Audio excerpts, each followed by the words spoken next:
A-P. So as you can notice, parehas na ngayon sila. Diba? So itong strand na ito, itong strand na ito yung mapupunta sa isang daughter cell. And then itong strand na ito is yung mapupunta naman dun sa kabilang daughter cell. Diba? One cell magdi-divide into these two daughter cells. So ngayon, meron na silang isang set na DNA molecule na identical. Tignan nyo, parehas naman sila ng sequence, yung 3' at 5' nung dalawang strands ng DNA natin. So by this mechanism, nakakopy natin yung information na DNA natin.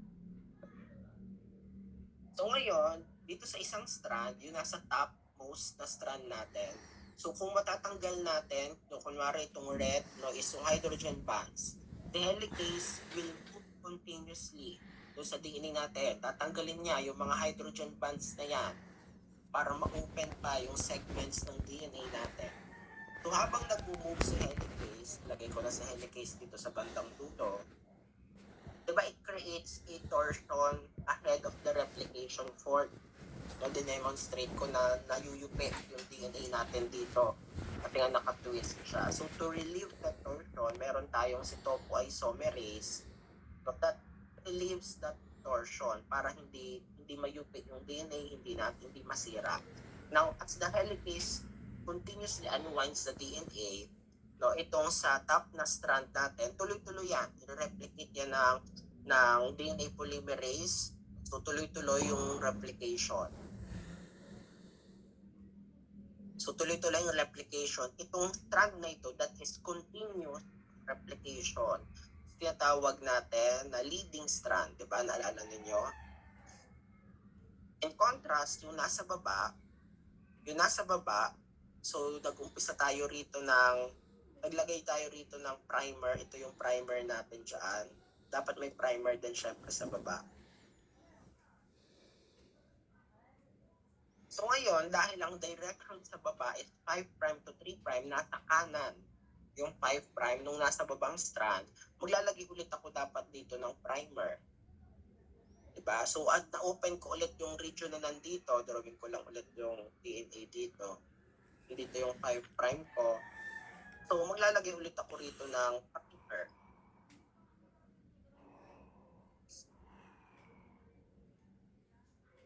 So, ibig sabihin, dito sa kabilang strand, hindi ma-replicate yung DNA hanggat hindi na-open yung DNA strand natin. Kasi pabalik, di ba? Opposite yung replication niya. So, every time na na-open yung DNA, nag-a-add ng primer bago ma-replicate ni polymerase yung chain natin. So, andito yung 5' sa kanan, so replicate niya to 3'. 5' ulit to 3'. Kaya you will notice na sa leading strand, isang primer lang yung na-consume natin kasi continuous ang replication. Dito sa baba, tinatawag nating lagging strand,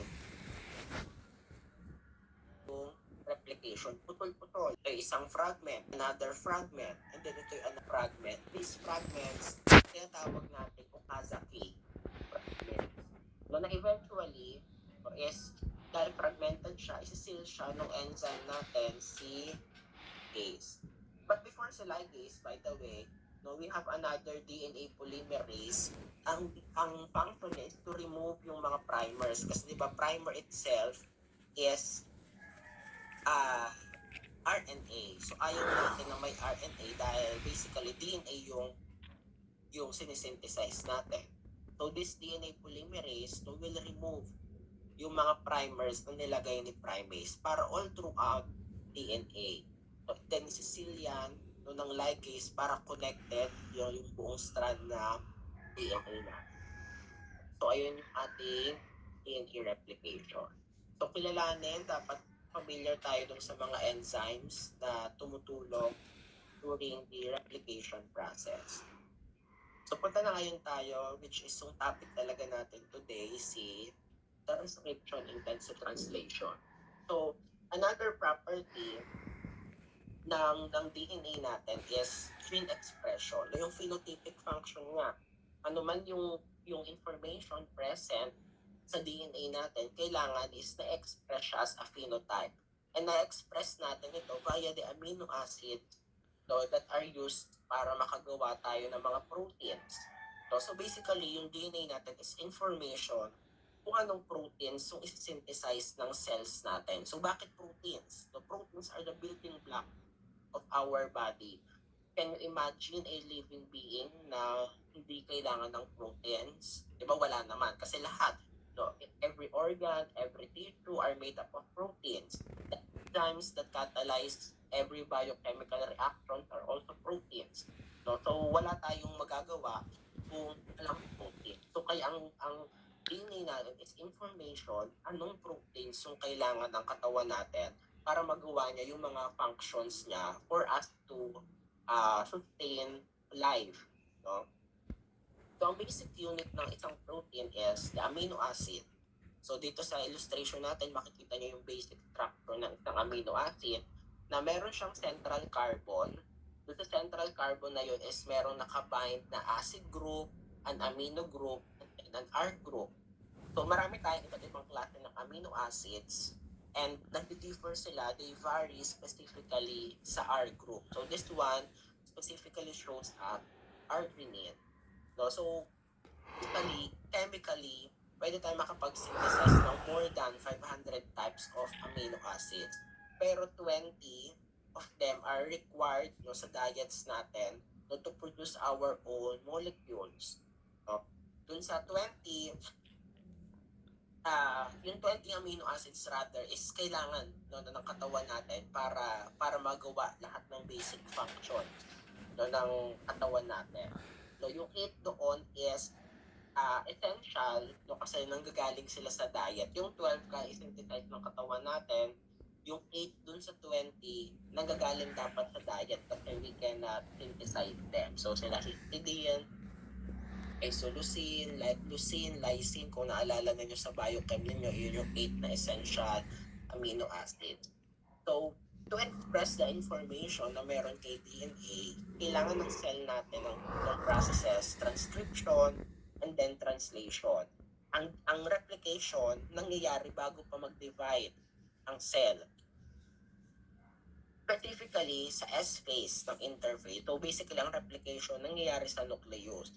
Ang transcription sa nucleus din nangyayari. That is, syempre sa mga eukaryotes, kasi ang prokaryotes wala namang nucleus. So sa nucleus nangyayari po replication, transcription, and then ang translation naman, obviously, nangyayari sa ribosomes. Kilala naman natin si ribosomes as the site of protein synthesis. So in transcription, kaya nga transcription, we transcribe.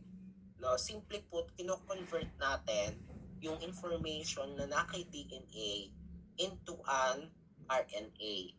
So bakit natin siya kailangan i-convert into an RNA? So kunwari meron kang isang strand, tignan natin yung reason. So kunwari, asan na yung... So kunwari meron akong strand ng DNA. So, syempre sa isang DNA is maraming mga genes yan. Pwede andito yung gene for a specific na trait, andito another gene for a specific na trait, and so on and so forth. Itong mga ito, yung DNA, syempre, we all know na nasa loob siya ng nucleus. Kunwari, nucleus yung red. Ang protein translation nandito kay ribosome, nasa labas ng nucleus. Ngayon, if we want to express a particular trait, we want to express a gene, kailangan dalhin natin yung gene na yon papunta kay ribosome. Yung information, kailangan natin dalhin yung information na yon from the nucleus, ilabas natin, papunta kay ribosome para ma-express siya, para ma-translate siya into protein. So basically, so diba baka kasi tatanungin natin, bakit kailangan pang dumaan ng transcription?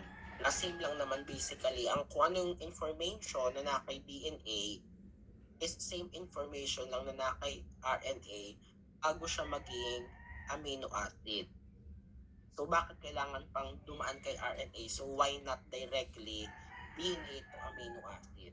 So number one reason is obviously hindi natin pwedeng ilabas ng buo yung mahabang DNA outside of the nucleus and dali natin siya kay ribosome just to synthesize a single gene. So kunwari itong gene lang na ito, yung gusto natin i-synthesize. Alangan namang ilabas ko pa yung buong chromosome sa nucleus at dali natin sa ribosome para lang ma-synthesize itong gene na ito. So ang gagawin natin is to convert this particular segment into an equivalent na RNA transcript. So basically, same lang sila ng information. Pero itong maliit na segment na to is basically, ito lang rin. Kung ano lang yung kailangan natin. So siya yung dadalhin natin sa ribosome. That way, hindi na natin kailangan ilabas yung DNA which maaaring may prone pa siya for damage kasi nilalabas natin. And dahil malaking molecule siya, basically hindi rin natin siya kahit ilabas sa nucleus natin. So, kuha lang tayo ng segment, convert natin into an equivalent na transcript na dadalhin natin na pwede nating dalhin kay ribosome. So, in gene expression, ang ginagamit natin is mga RNA. So, kilalanin natin anong difference ng DNA sa RNA. Number one, kung ang DNA is double-stranded, the RNA is single-stranded. So, isang strand lang. So, isang strand lang ng RNA ang kailangan natin for transcription and translation. In terms of the pentose sugar, ang DNA is deoxyribose and then ang RNA naman is ribose, ang kanyang sugar. In terms of the nucleotide bases, yung thymine sa DNA is we replaced it with uracil. So, yun yung mga difference nila. And there are many types of RNA. Three of them is yung talagang kailangan kilala natin during the process of transcription and translation. So number one is the mRNA.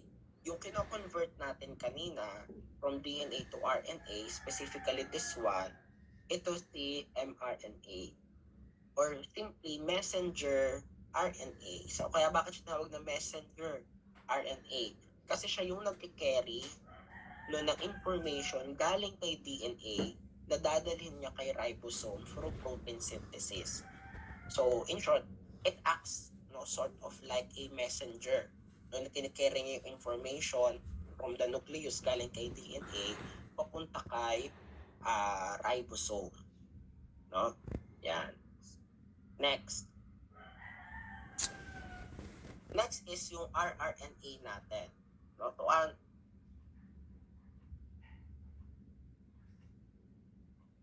parang nawala yung slide ko.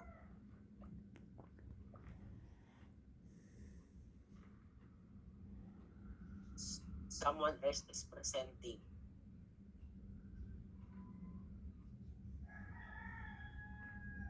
Kasi panganiban pala. Gumagante si panganiban.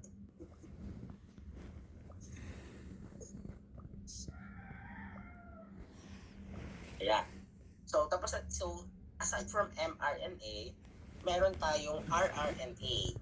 rRNA kasi short for ribosomal RNA. So itong mga RNA na ito is makikita natin specifically sa mga ribosomes natin. Ano yung pasakit? Ano sasakit?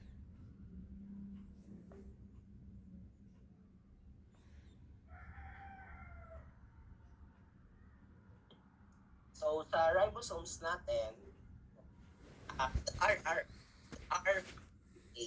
associated with the ribosomes. So yung isang ribosome natin is a complex of RNA molecules and proteins. Yung isang ribosome na nagtatranslate ng amino acid is made up of two subunits. Isang large subunit, makikita niyo sa illustration, and isang small subunit. During the time na kailangan nilang mag-translate ng amino acid, nagko-combine sila as a complex. Pero pag wala naman sila itatranslate, hiwalay sila. So yung rRNA natin is what comprise the ribosomes. And the next is the tRNA or tinatawag nating transfer RNA. So transfer RNA kasi they carry the specific amino acid na dinadala niya kay ribosome during protein translation. So, kung tingnan natin yung drawing muna natin earlier. So, kunwari meron akong ito. So, ito yung mRNA ko. So, let's say this particular segment is merong sequence na AUG. So, every 3 na nucleotide bases is tinatawag nating codon. So, itong tatlo na ito na nucleotide base ay isang codon. So, AUG na codon, AUG ay isang codon, halimbawa. Ngayon, sa tRNA, nakita nyo diba clover-like yung kanyang structure, parang sort of letter A, clover. Ano yun? Yan. Dun sa one end, nung clover-like na, ano ba yun?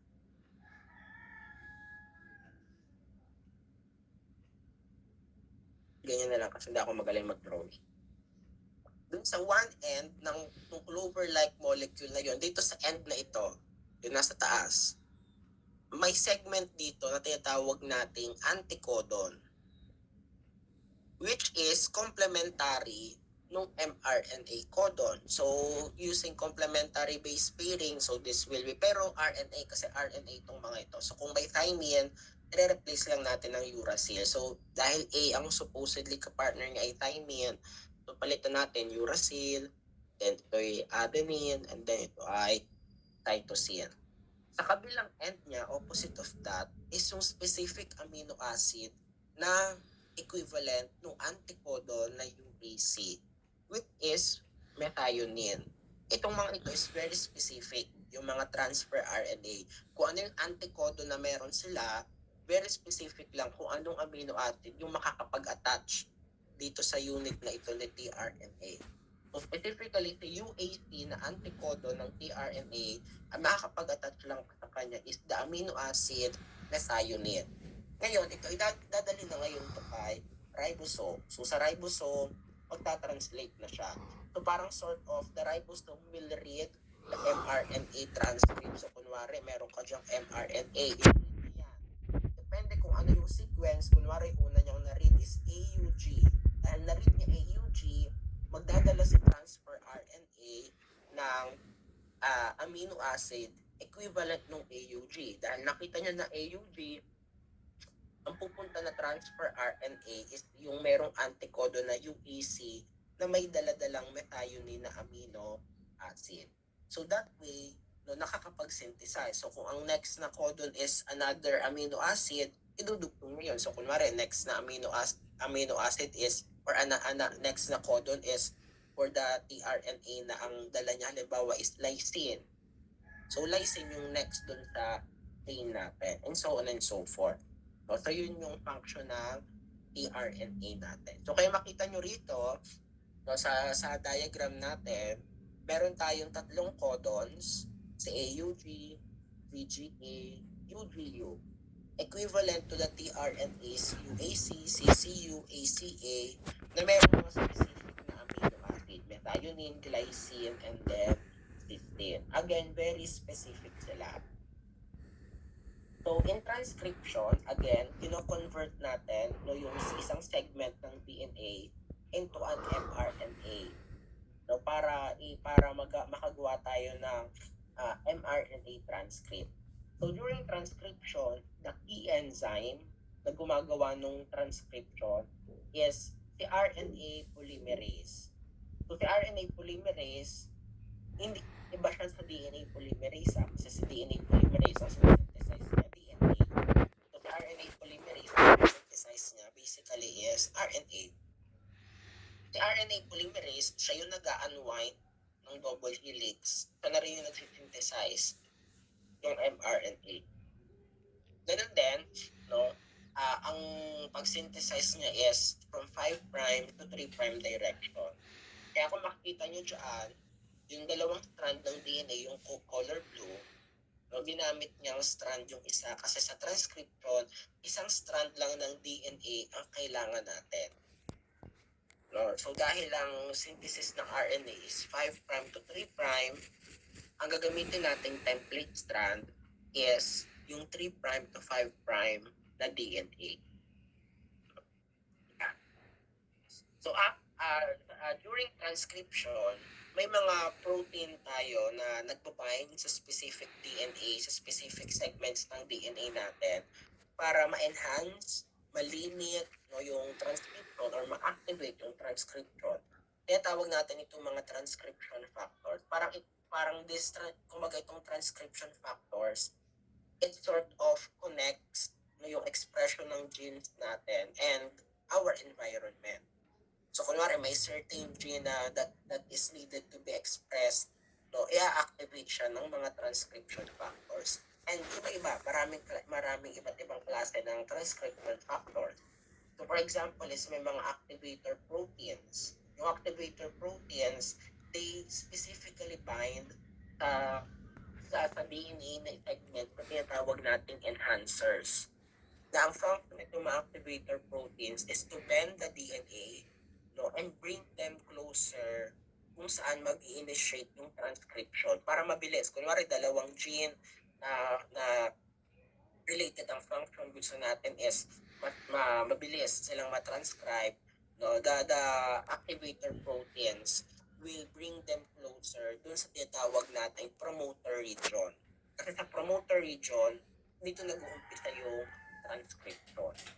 No, meron ding mga insulator which stops no, yung enhancers from binding to promoter. So basically, they stop transcription. No? So on and so forth. So basically, mga transcription factors ito. Na wherein may mga activators which activates no, enhances transcription. May mga repressors din that halts transcription. So kunwari, tingnan natin dito. Meron tayong activators, yung green at saka blue, and then yung repressor as the red. So, kung meron tayong present na activators, tuloy ang transcription. Kung mas marami activators, mas mabilis o mas enhance ang transcription. No? Kung kakaunti lang activator, maaring little na transcription. And then obviously, kung merong repressor, kahit na andun pa yung mga activators, walang transcription na mangyayari. So, kumbaga itong mga transcription factors natin, they regulate, no, they control gene expression. So, transcription, kagaya ng replication, has 3 steps: initiation, elongation, and then termination. So, during initiation, no, think of it as the start of a sentence. Na paano ba tayo nag-umpisa ng sentence? Kailangan naka-capital letter. So, yung capital letter na yon, tinatawag nating promoter sa transcription. So, mayroong specific sequence ng DNA natin that acts as the capital letter or letter region. Specifically sa DNA natin, meron doon tinatawag na data box. Kasi may specific sequence doon na TA, TA, which is part siya ng promoter region. Doon sa tata box na yon, nagbabind specifically yung tinatawag nating tata binding proteins na nag-i-initiate ng transcription. After binding ng tata binding protein, other proteins such as mga transcription factors will bind dun sa promoter region. So after nila mag-bind ng mga transcription factor, the RNA polymerase no, that eventually siya yung nagtatranscribe is now able to attach. So kung wala itong mga promoters na ito, hindi malalaman ni RNA polymerase saan siya mag-umpisa ng transcription. No, so kaya sabi natin, yung promoter parang sort of capital letter sa isang sentence that tells us na ayun yung start no, ng sentence. So the promoter tells the RNA polymerase na dito yung start ng transcription. Then the RNA polymerase will unwind the double-stranded DNA sa replication na gumagawa nun is helicase. Dito, si RNA polymerase is a strong independent enzyme. Siya na lahat. I-unwind niya yung DNA, siya na rin yung magsisynthesize ng mRNA transcript. So, ang pag-synthesize ng mRNA strand is from 5' to 3'. So, dito sa illustration, makikita natin na yung blue, yung original DNA strand, And then, ang ginamit niyang template is yung 3' to 5' to synthesize the RNA strand in 5' to 3' direction.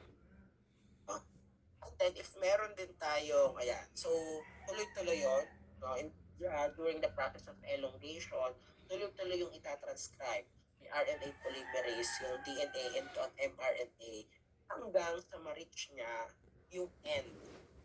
So, again, 5' to 3', dire-diretso yan, hanggang sa ma-reach niya yung end. So, paano tayo nag-end ng sentence?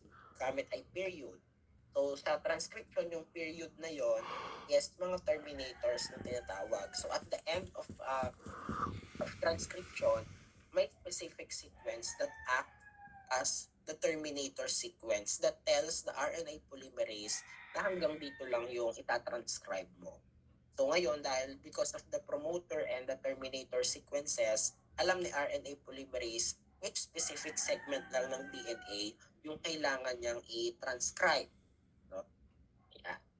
So an RNA is transcribed using only one segment of DNA. Pero yung isang segment na yon can be repeatedly transcribed kung maraming RNA copies yung needed natin. So maaaring multiple RNA polymerase transcribes a single strand of DNA to create numerous copies of an mRNA. So dito, let's examine this one. So, meron tayong strand. The DNA template strand natin is from 3' to 5' with the sequence CCTAGCTAC. So, kung itatranscribe natin siya into an mRNA is 5' GGAU CGAU T. Yun yung complementary niya. Instead of thymine, nire-replace natin na uracil. So, para ma-synthesize yung RNA, ang ginagamit natin isang strand ng DNA, yung template strand. Yung non-template strand is tinatawag nating coding sequence ng DNA. Bakit coding? Kasi basically, same sila ng sequence ng RNA except for thymine replaced with uracil. So, kumbaga sa dalawang strand ng DNA, ito yung dalawang strand ng DNA. It's a 5' to 3'. Ito ay 3' to 5'. Para makagawa tayo ng RNA na 5, ay ano ba yun? Na 5' to 3', ang kakailanganin natin is itong strand na ito, di ba? Yung may check. So ito yung template strand natin. Para magawa natin itong RNA na ito. Yung strand ng DNA na hindi natin ginamit sa transcription, tinatawag nating coding strand. Bakit coding? Kasi basically, same lang sila ng sequence sa RNA strand na ginagawa natin. It's just that yung thymine is replaced with uracil. So, tingnan natin. Kunwari, ang template strand mo ay G, C, U, A, ay DNA pala to. Wala pa dapat na uracil. C, C, T, A, E, T. Yung kapartner niya na DNA strand, syempre this will be C, G, A, E, T, A. Diba? Yung RNA, using the template strand, is, tignan nyo, same lang rin sila ng sequence ng coding strand. Except yung thymine, papalitan lang natin ng uracil. So ito yung magiging C, G, A, U, T, then A. So, kung alam natin yung isang strand, ay yung strands ng DNA, no, malalaman din natin agad ano yung magiging mRNA transcript. Ayan. Ayan. So, try to answer this one. So, if meron tayong template strand shown in this problem, so ano yung magiging product natin na mRNA transcript after transcription? Tingnan ng mabuti. Mayroon tayong 4 options. D.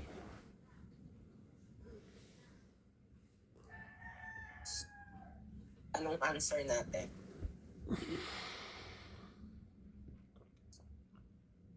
Letter D, no? Obvious naman. Bakit letter D? Yung A, B, and C, puro may thymine pa. So basically, puro D and A pa yan. So the correct answer is letter D. So sa exam, may mga ganito rin tayong problems, no? So, try to practice. No? Basta alahanin lang naman natin yung complementary base pairing na rule, diba? Tsaka yung anti-parallel. Kung may 5' 3' na strand ka, yung ka-partner nun, palagi dapat yung opposite na direction, 3' to 5'. And then yung base pairing natin, so sa DNA and RNA, ang pinagkaiba lang naman is that sa RNA, uracil yung thymine. Palagi, RNA ang transcription at translation ang ginagamit sa translation-transcription. And so ito ay for you to review mga key points during transcription. So nakagawa na tayo, may mRNA transcript na tayo, pero nasa loob pa rin tayo ng nucleus. So bago siya lumabas ng nucleus, may mga sort of tinatawag tayong post-transcriptional modification. Ibig sabihin, minumodify natin yung mRNA transcript bago natin siya dalhin sa ribosome. Again, ang transcription, replication sa loob ng nucleus nangyayari. May nagawa na tayong mRNA, the product of transcription. Bago natin siya ilabas sa nucleus, papunta sa ribosomes, may modifications tayo na ginagawa. No? So, tignan nyo ito. So, meron tayo dito sa illustration, merong DNA template strand. After transcription, may nagawa tayong pre-mRNA transcript. Pre-mRNA kasi itong mRNA na wala pang modification na ginagawa. No? So, yung first na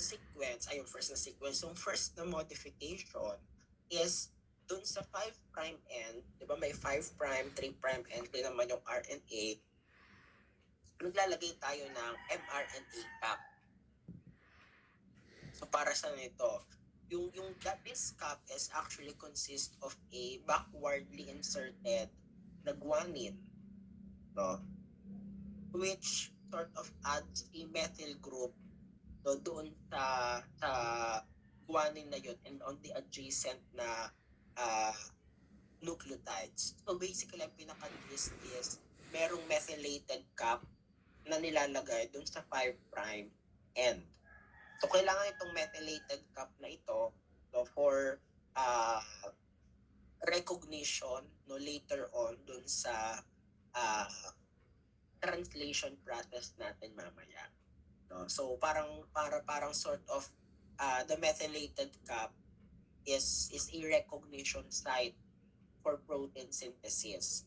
So, nire-recognize ng ribosome yung mga mRNA bago nyo i-read via the methylated cap na nasa 5' end nung modified mRNA. Sa 3' end naman is naglalagay tayo ng maraming adenine, mga about 200 na adenine. Kaya tinatawag itong poly-A-tail. No, poly A for adenine and then tail kasi mahabang sequence yan ng adenine. Sa 3' end ito nilalagay. No, so, necessary rin ito for the protein synthesis to begin. And it also stabilizes, no, yung mRNA natin so that it stays intact longer. Kasi short-lived lang ang mga RNA, short-lived na molecules lang. So yung poly-A-tail makes them stable, intact for a longer period of time. No, again, so sa 5' end, naglalagay tayo ng methylated cap. Sa 3' end, naglalagay tayo ng poly-A-tail. Then afterwards, yung lahat ng modification natin is tawag nating splicing. So sa isang mRNA transcript, may mga segments tayong tinatawag na introns at exons. Yung introns, short for intervening sequences, ito yung mga parts ng RNA na wala naman siya actually ini-express na information. So additional na segment lang siya. So kung itatranslate natin siya, walang matatranslate sa mga segments na ito. So typically, yung mga introns na ito are present kasi somehow they can control yung gene expression. Yung iba is maaring mga vestige no, ng mga ancient genes from our predecessors that have lost their original function.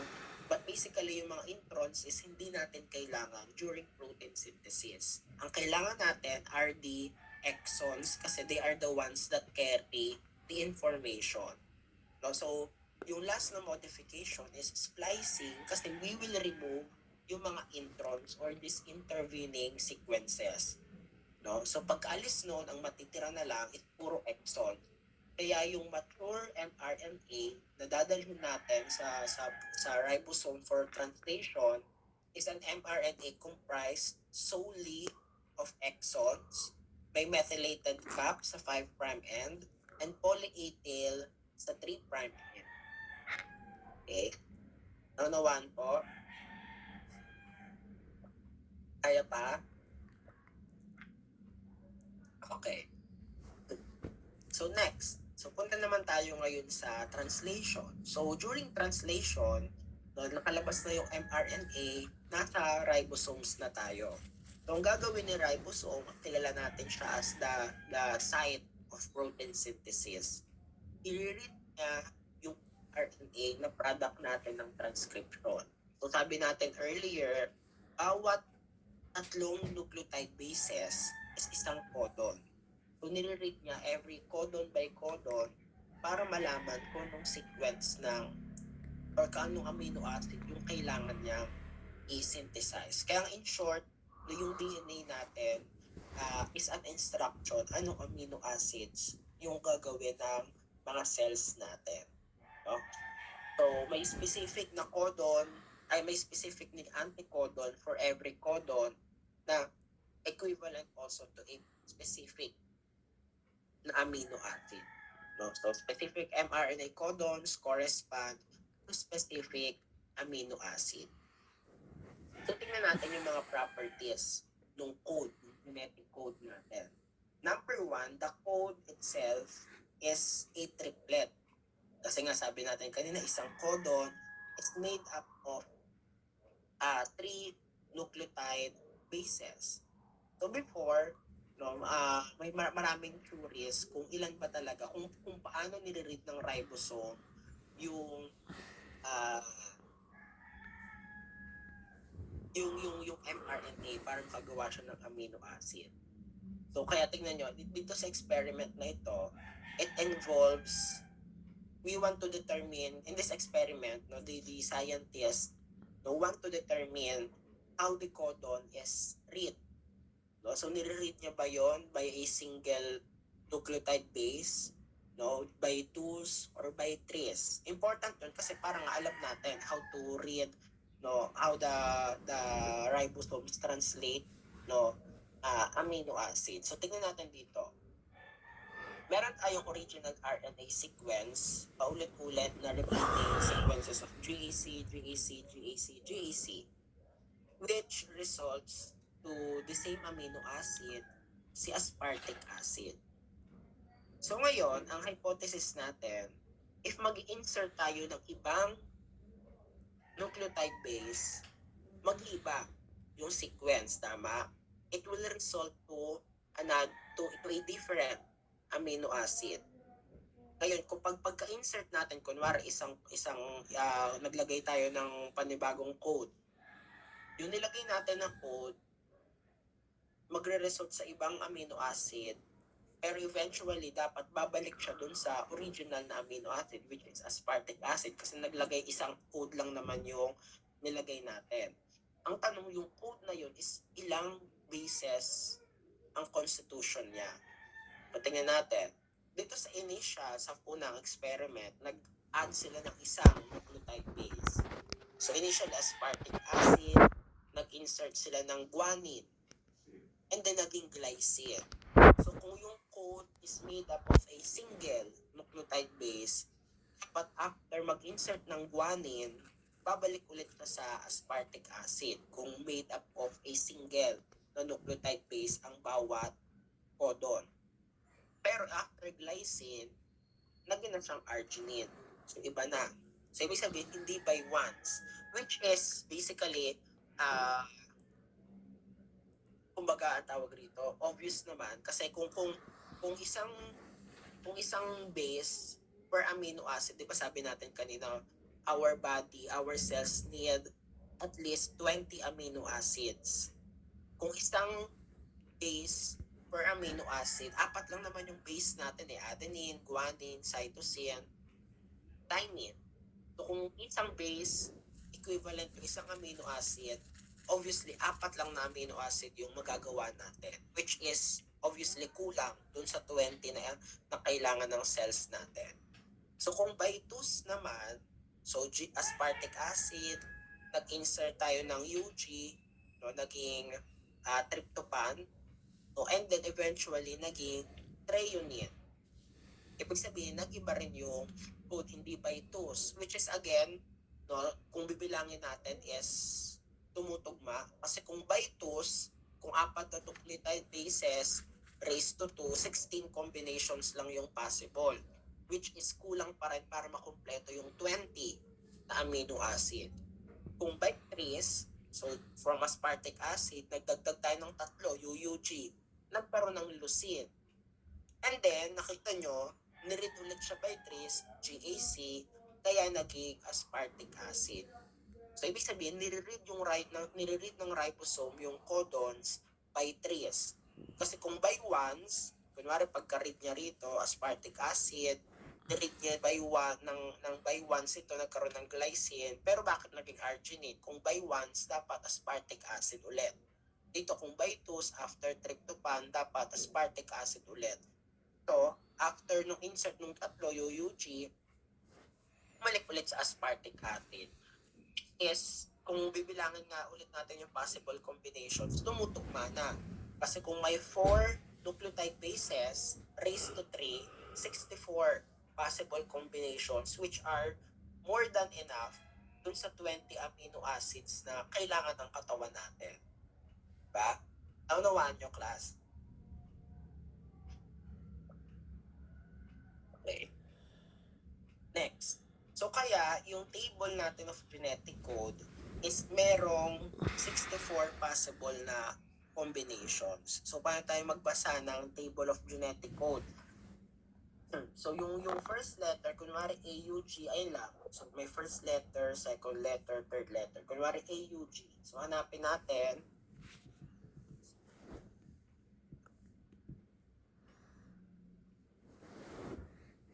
Kunwari AUG. So yung first letter natin, kunwari A yung first letter natin, U yung second letter, and then G yung third letter. Pag hinanap natin yung kung saan sila magtatapat is AUG, thionine. So, kunwari is CGA. So, C, hanapin natin. So, C, andito. Then, G, dito. And then, A, CG. Saan yung C ko kanina? Ito. So, CGA is arginine. So, dahil 20 lang naman yung amino acids and 64 yung possible combinations, kaya makikita nyo, may mga codes na isa lang or same amino acid lang yung pinocode nila. Kunwari, itong apat, CUU, CUC, CUA, CUG, lahat sila codes for leucine. Kasi nga, 64 combinations, 20 amino acids lang naman yung kailangan.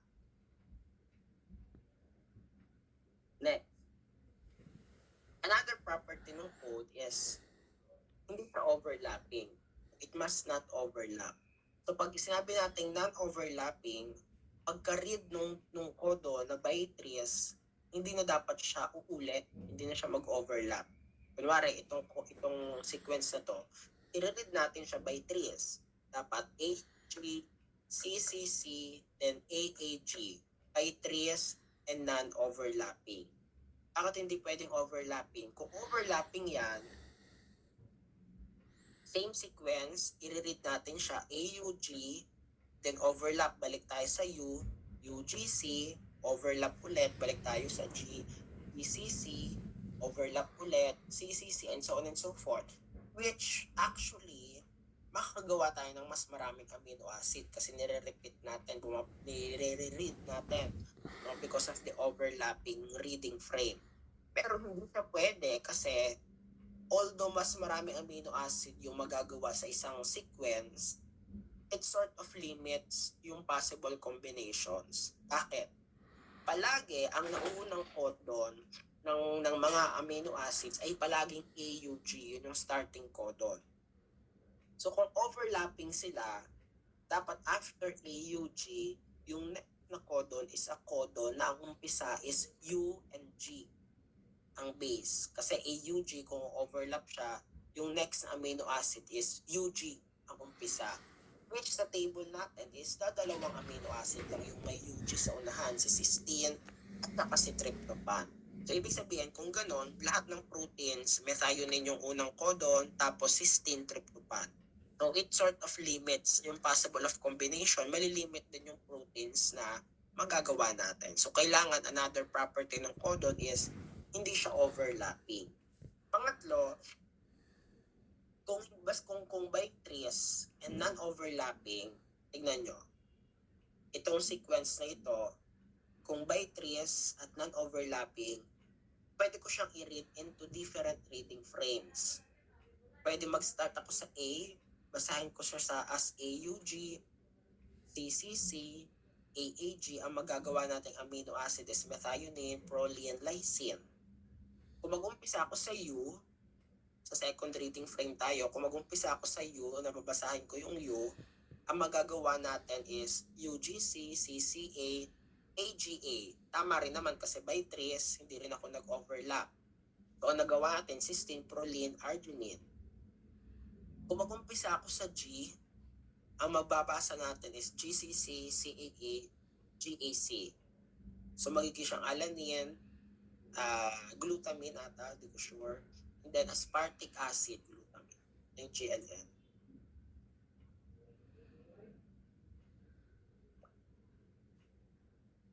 Tama, glutamine.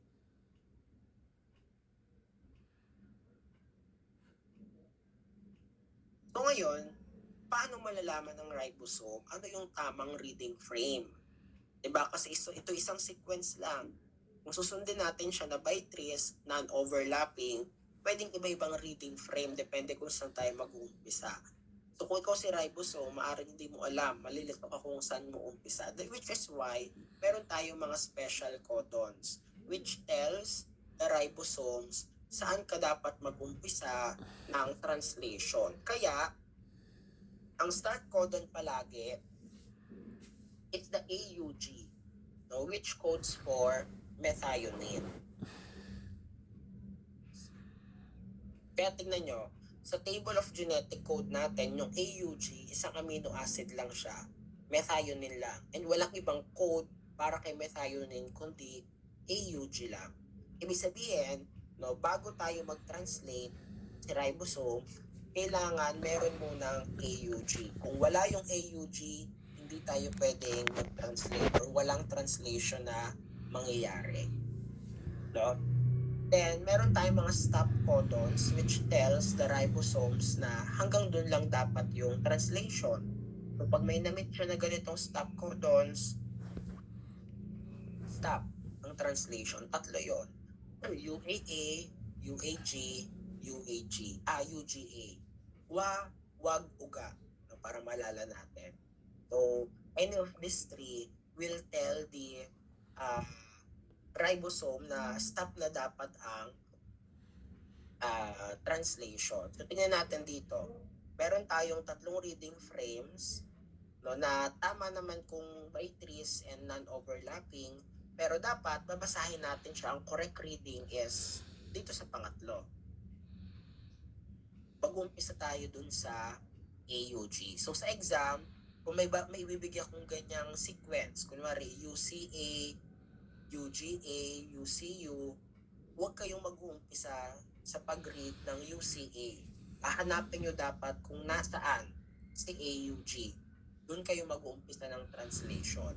So dito, ang tamang reading frame is yung pangatlo. Kasi hinanap nyo muna sa AUG, methionine, bago nyo ni-read by trace and non-overlapping. So methionine, isoleucine, serine, and so on and so forth.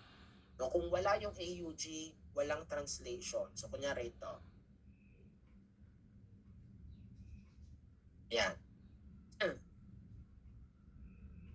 So yung sequence, so nasa taas, pwede natin siyang basahin into 3 reading frames.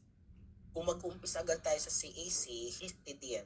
Kung mag-umpisa naman tayo sa A, threonine, which is mali. So dapat hanapin nyo, tignan nyo, hindi nyo muna binasa CA, CGG, UCG, dinesregard nyo yun, inantay muna hanapin yung AUG, no, bago tayo mag-translate. And then, syempre, tuloy-tuloy ang translation. Kung walang stop codon, maaaring ito yung isang open reading frame. So, tuloy-tuloy lang yung translation. Or kung may stop, mag-stop yung translation. Mag-umpisa lang ulit kung may another AUG. Kunwari, pwede kasi sa isang sequence, start, tapos tuloy-tuloy, stop, and then start ulit, tapos stop ulit. Pwede kasi ganon. So, basta hanapin nyo palagi, nasan yung AUG? And doon kayo mag-umpisa ng translation. Ayan. Tingnan nyo ito. Sa number 2 na example, AUG, tas nag-UAG agad, which is a stop codon. So, stop ka na doon. Mag-aantay ka ulit ng next na AUG, kung ka mag-start. So, kagaya niyan, so methionine, then stop, tapos methionine ulit, and then tuloy-tuloy lang.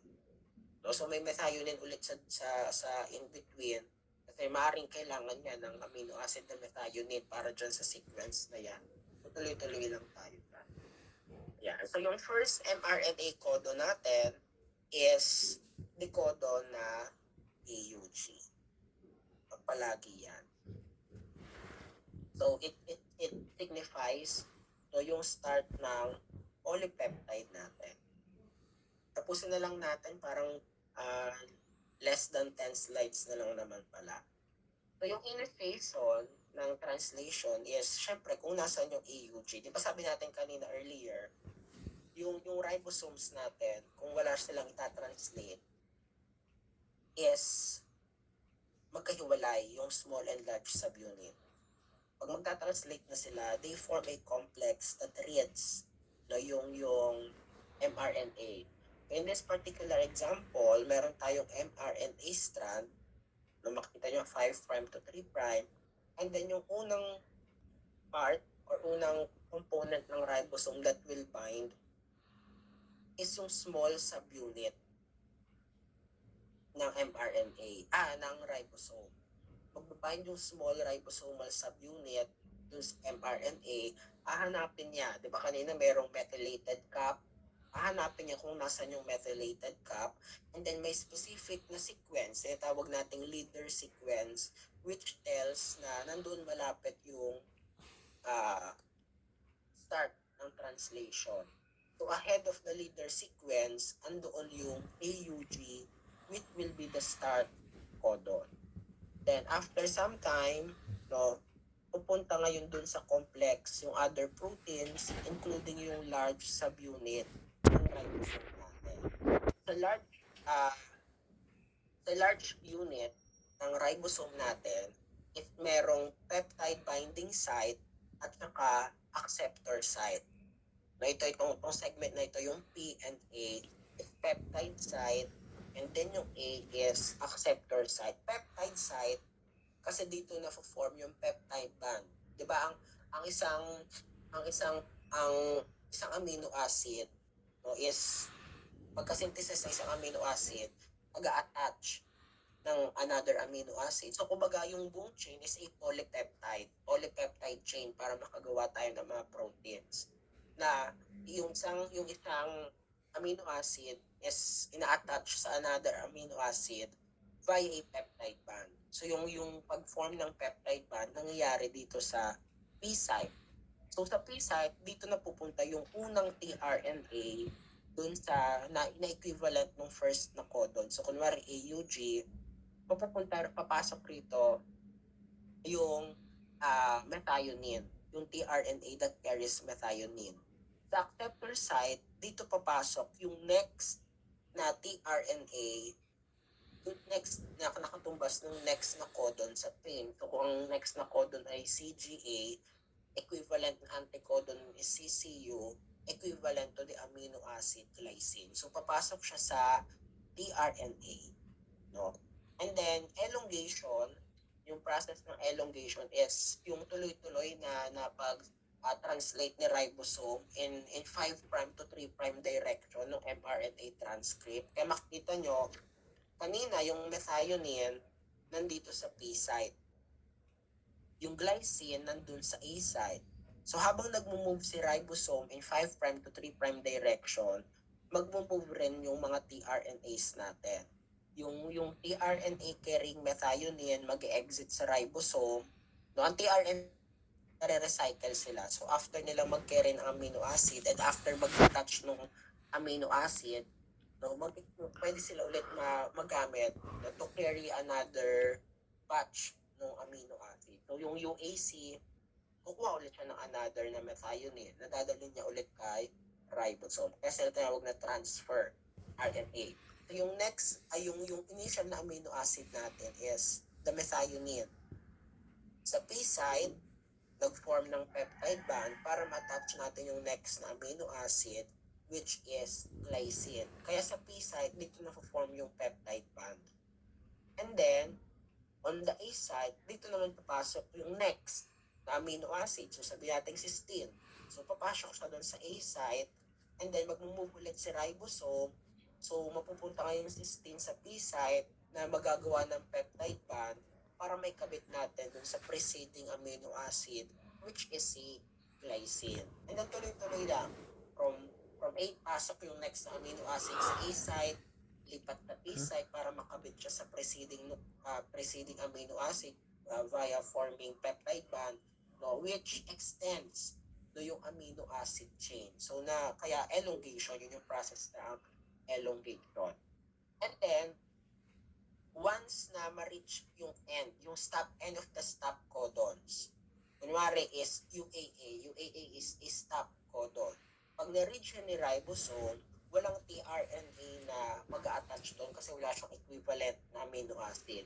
What will attach is a protein, no, a release factor protein na kapag nag-attach sa ribosome, will result para ma-release, no, mag-dissociate yung buong complex. Maghihiwala yung large and small subunit, mag-dissociate siya sa mRNA, mag-dissociate din yung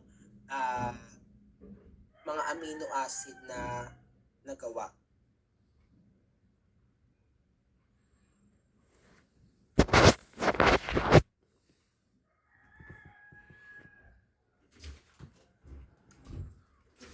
Ayan. So in transcription and translation, so ito is pinapakita rito that an mRNA can be read no, multiple times no, para makagawa ng maraming copies of mRNA. And that mRNA pwedeng i-read siya numerous times din ng mga ribosomes para makagawa ng maraming amino acid no, equivalent for that particular mRNA. No?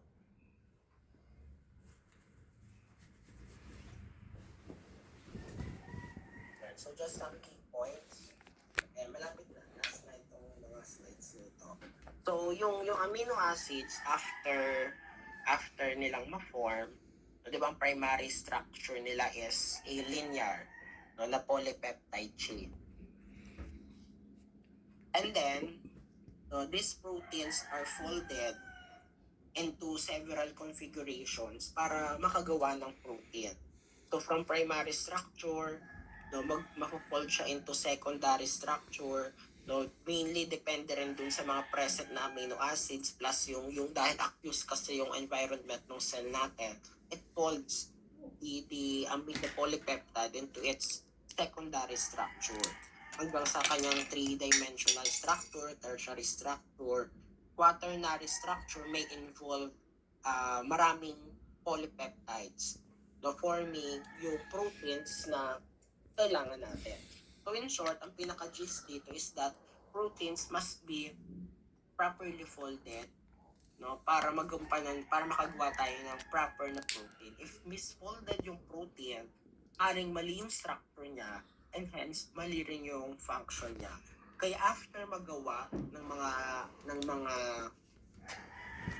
proteins, kunwari nakagawa na si ribosome ng proteins, ang next na step is for the endoplasmic reticulum to check if the proteins are properly folded. Kasi if not, di ba, the ER, ang ginagawa ng ER is transport niya yung proteins na nagawa ng ribosomes papunta kay Golgi. Bago niya dalhin yung kay Golgi, i-check niya muna if tama yung pagkaka-fold sa mga proteins. If not, it will put a tag, parang sort of molecular marker in the form of ubiquitin. Itong ubiquitin are molecules na nilalagay ng ER sa misfolded protein para ma-mark siya as a misfolded protein. Na ibig sabihin, kailangan siyang i-degrade. No? So, a part of our cell, no, degrades this misfolded protein and then recycles yung peptides into amino acids ulit para makagawa ng panibago at tama na protein. So this way, yung misfolded protein is hindi magagamit ng cells natin. Kung mas maraming ubiquitin tags, ibig sabihin is more to be targeted for degradation. Pero however, may mga, di ba, nakita nyo naman sa mga initial discussions natin na may mga mutations talaga which results to maling protein or maling structure ng protein. Kaya nagkakaroon ng mga abnormalities natin which are one of the types ng mga genetic anomalies na kapag mali yung protein folding. So that ends no our discussion ng buong central dogma natin. Although ito is compressed pa, no, kasi kung makita nyo dun sa mga binigay kong PowerPoint is mas marami pang ganap na nangyayari. Pero more on that na sa lecture na ninyo. So, i-reviewin nyo na lang. So, our exam will be, ano ba tayo? Thursday pa lang pala. Sa Thursday, siguro i-complete tapusin na natin yung mga iba pang natitirang lab reports if may hindi pa nasasubmit. And then pwede siguro tayo mag-quiz, diba, about dito sa central dogma. Short quiz na siguro about na lang sa magbibigay ako ng sequence, no? Then ibigay niyo yung product after DNA replication, transcription, translation. Ganun lang para madali-dali lang. And then para praktisado lang kayo bago yung exam. Then the exam, kailan ko ba sinabi? Thursday, no? November 27, yung exam natin. So, 25 kahit completion na lang ng mga natitira pang requirements. Sa Thursday, pwede na rin mag-quiz yung mga may missing na quizzes pa para wala tayong kulang. Okay po? Ayan. So, that's all. Ay, mag-check pala ako attendance bago kayo dismiss.